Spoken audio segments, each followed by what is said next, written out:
We were putting in bridges at that time, and then all of a sudden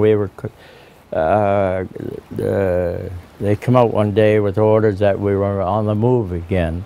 So that's when we ended up with the 7th Div and going up to northern Holland, but we would a place called Emden near there. We went up to the north, that's where they were.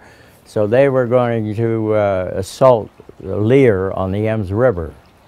And we had to, our main destination there was to assault troops across at Lear on the Ems River. And we did that on April the 28th. That was our last assault. We took four regiments across the river.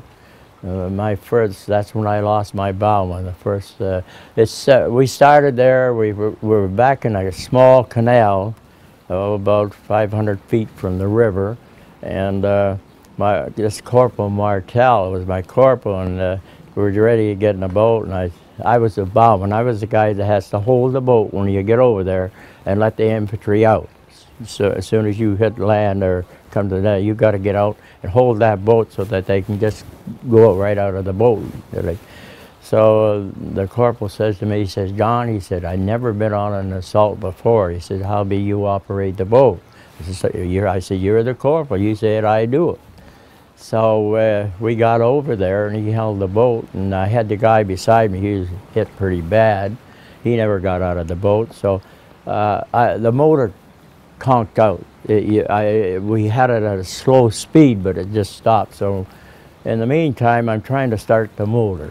And the boat one of our other boats came in beside me, and all at once I heard one of the other men there, they hollered over, "Martel's hit," and I look around, and there all I see is the back of his blouse.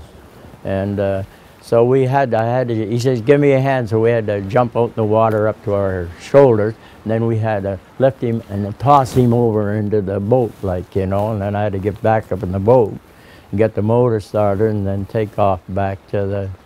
So I got back there, but by the time I got back there, he was dead. In the meantime, it's fate. That's why I'm here 70 years.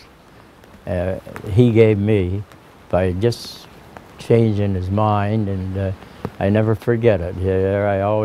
When I come over here, I always put a poppy on his grave and thank him for the time that, well, you shouldn't say, it's funny, you know, that because he changed his mind, I'm here today and he's there. Or I would have been there and he might have been still alive.